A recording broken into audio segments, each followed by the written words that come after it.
saat ini pemerintah lebih senang ya kan melakukan itu pembiayaan itu hutang ya kan, karena mungkin pemerintah punya pemikiran yang lain bahwa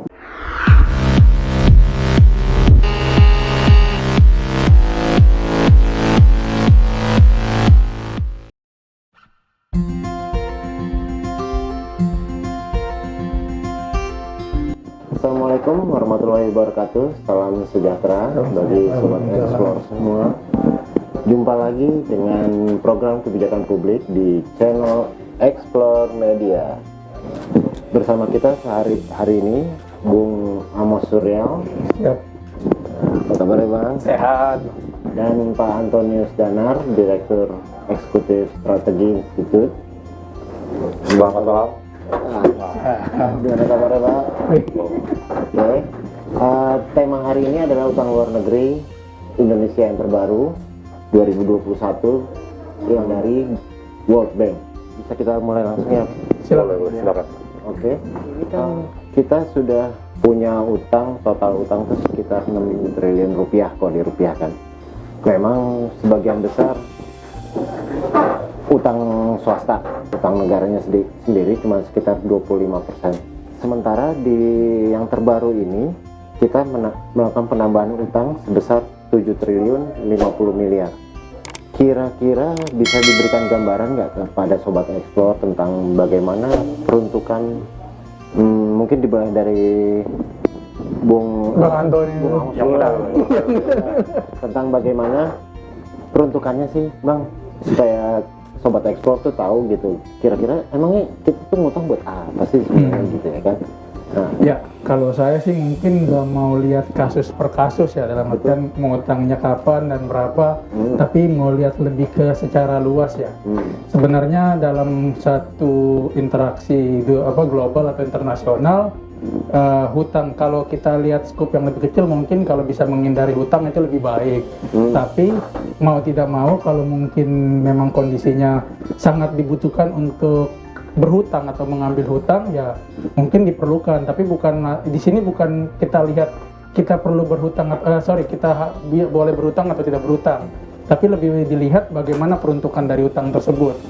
Kalau utang tersebut kita lihat untuk hal-hal yang produktif atau mungkin untuk pembangunan, untuk perputaran roda perekonomian, untuk stimulus sehingga terjadi perputaran roda perekonomian, itu mungkin tidak akan terjadi masalah.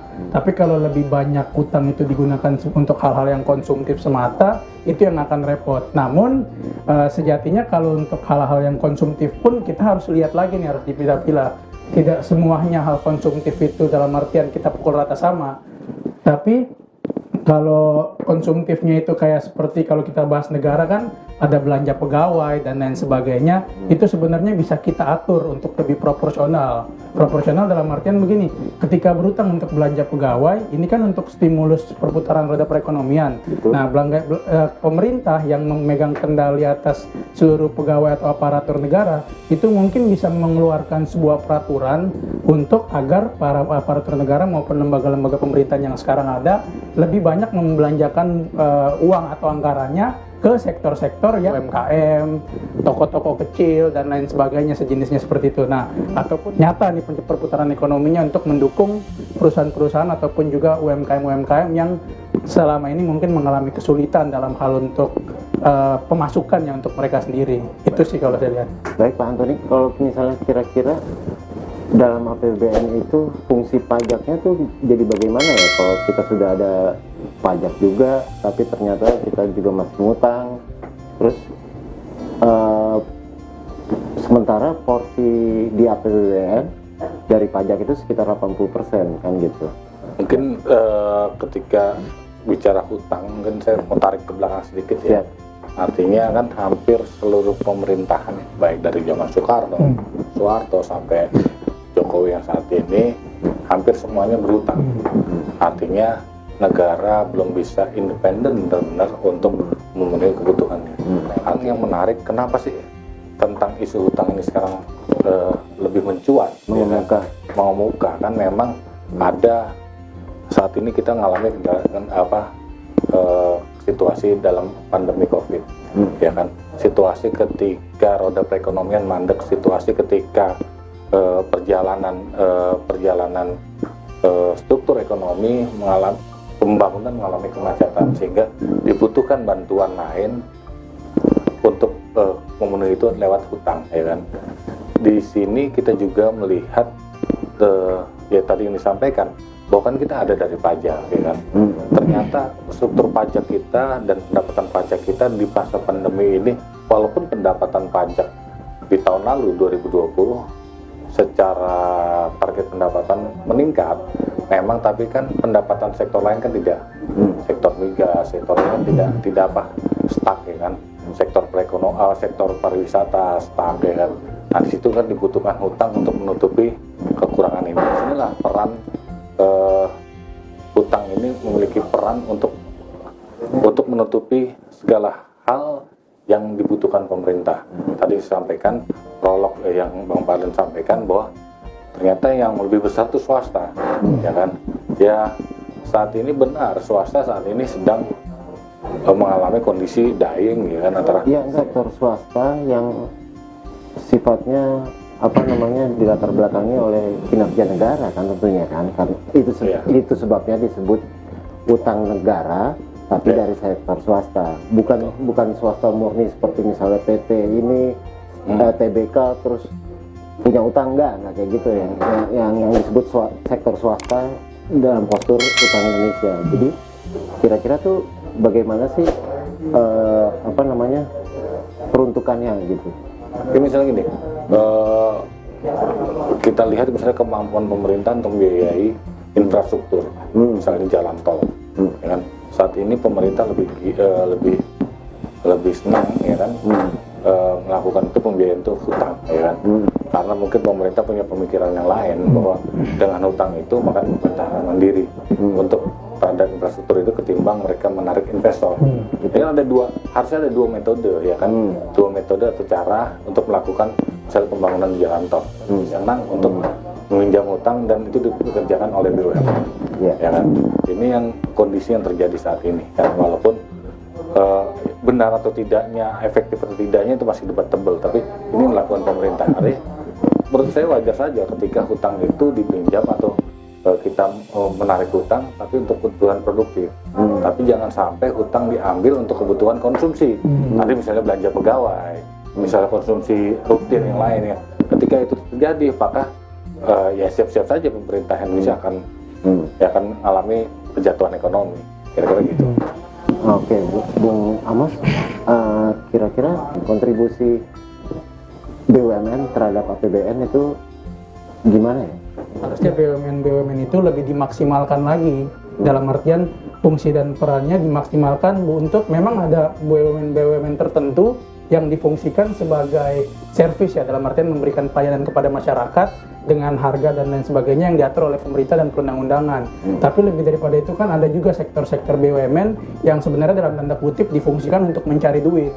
Sektor-sektor ya katakanlah perbankan mungkin, atau layanan transportasi dan lain sebagainya yang sejenisnya seperti itu. Nah, inilah yang mungkin perlu dimaksimalkan ke depan. Memang ada BUMN tertentu yang memang harus diffuse, dalam artian ya seperti bekerja seperti corporate biasa, bagaimana mencari untung tapi untuk negara sebagai pemegang saham terbesar. Jadi kalau sudah berjalan seperti itu, ya kurang lebih kita mungkin bisa mendapatkan alternatif pemasukan lain selain memang kalau utang, ya. Tapi karena kondisinya seperti sekarang, mungkin utang itu diperlukan untuk yang tadi saya bilang perputaran roda ekonomi untuk sementara waktu. Tapi jangan selalu kita mengandalkan utang, walaupun memang agak utang itu keniscayaan lah kalau menurut era paham ekonomi yang ada sekarang bukan hanya di Indonesia, saya kira di seluruh dunia juga punya paham yang sama. Pak Antoni, berdasarkan riset infoanggaran.com itu dari total keseluruhan utang Indonesia, utang luar negeri Indonesia itu berasal dari surat berharga negara, gitu. Nah, kira-kira bisa diceritain nggak ya sobat ekspor tuh artinya bukan pinjaman gitu Pak, gitu, bukan pinjaman tapi surat berharga negara yang akan diberikan sebagai obligasi kepada pemilik, kepada pemberi kontribusi surat berharga negara tersebut. Ya, kalau misalnya pembiayaan atau pembiayaan hutang lewat surat berharga negara SBN Artinya itu ya sebetulnya alternatif pemerintah untuk tidak tergantung secara politik terhadap negara tertentu. Artinya itu lebih pada strategi, ya kan? Strategi pemerintah. Artinya ini lebih baik ketimbang ini kita meminjam dari suatu negara. Terkadang kan walaupun pinjamannya bahasanya grant atau bantuan, terkadang kan ada dalam tanda kutip ya kan, ada ya pasal-pasal yang mengikutinya, ya kan, karena kan semua kan nggak ada yang gratis kan itu kan bahasanya. Harus ternyata harus menggunakan kontraktor di negara yang sama, harus menggunakan teknologi di negara yang sama. Lihat pemerintahan Jokowi sedikit ya sedikit rada gusar terhadap hal itu. Ya memang di masa seperti ini pemerintah yang memang ya dibilang independen ya kan, SBN jadi jalan yang lebih baik. Karena apa? Itu bisa didapatkan oleh swasta, bisa didapatkan oleh pribadi, perorangan, artinya baik dalam dan luar negeri. Ya memang mereka ada jangka waktu untuk pemerintah membayarkan dalam tempo medium. Memang tadi disampaikan saudara Amos, utang sebetulnya ya sesuatu yang harus dihindari dalam pengelolaan negara. Walaupun kita tidak pungkiri dari presiden pertama sampai presiden saat ini selalu berhutang. Apalagi kondisi saat ini, kondisi pandemi, resesi, banyak berhutang. Harusnya negara banyak berpikir. Karena satu-satunya lembaga yang masih survive apa sih? Ya lembaga negara. Asumsi bahwa kedaulatan negara akan terganggu oleh utang ini kira-kira emang benar itu kedaulatan akan terganggu, terutama apabila kita melakukannya dengan surat berharga negara kok, gitu, bukan dengan pinjaman ini. Gitu. Ya itu yang menjadikan kalau dalam pemikiran saya ini menjadikan langkah pemerintah dengan hutang terhadap ke suatu negara. Ada kepentingan geopolitik, ada kepentingan internasional, ada kepentingan negara dalam negara terhadap Indonesia. Apa sih kepentingannya? Contoh, ada kepentingan misalnya kita bicara politik nikel, ya kan? Perang nikel, ya kan? Perang nikel ini adalah suatu komoditi, ya kan? Ketika Jokowi menyatakan bahwa dia tidak akan melakukan ekspor nikel, padahal Indonesia punya source terhadap nikel 20% dari cadangan dunia. Artinya ini kan sebetulnya kalau Jokowi mau segala macam, dia bisa jual saja nih barang, dibuka keran ekspor silakan bebas tanpa hutang segala macam. Cuman ini kan yang menarik bahwa katanya emas ke depan itu kan nikel. Kenapa di era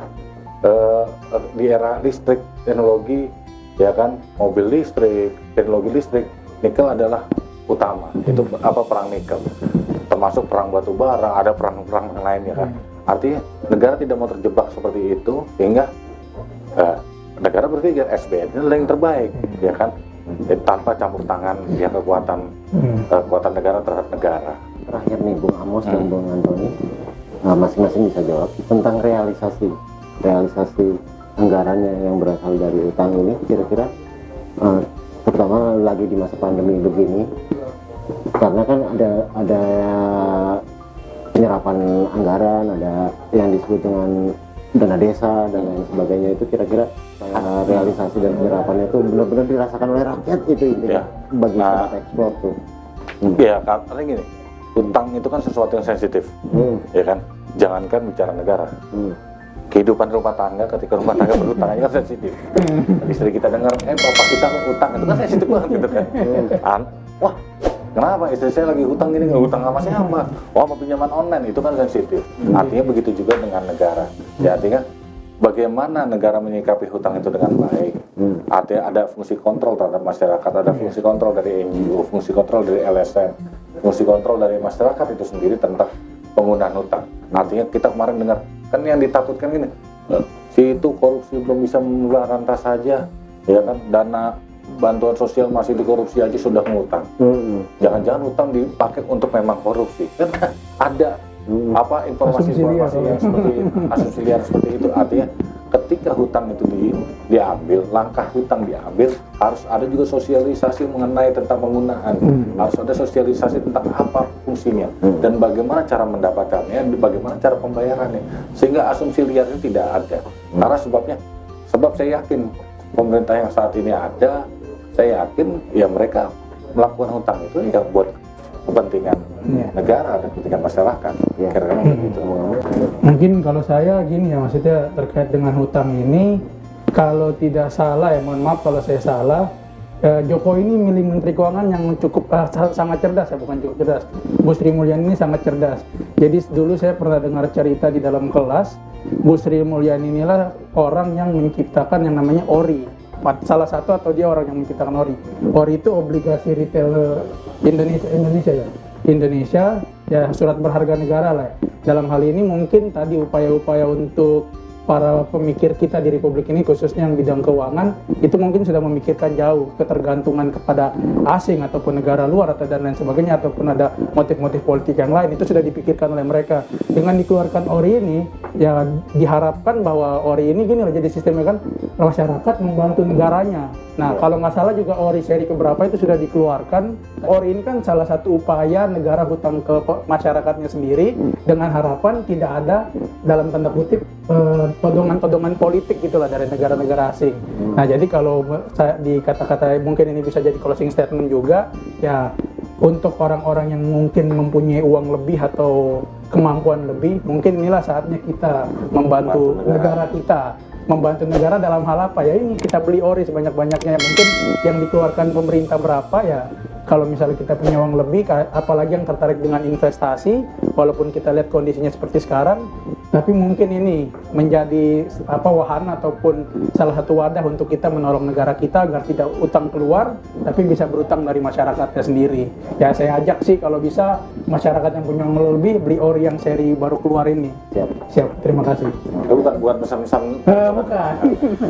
Pure untuk nolong negara. Terima kasih. Siap. Terima kasih Pak. Demikian Sobat Explore, tayangan kita kali ini dari program kebijakan publik. Terima kasih. Jangan lupa like, share, subscribe, dan komen ya Sobat Explore di Explore. Oh ini. Wassalamualaikum warahmatullahi wabarakatuh. Waalaikumsalam.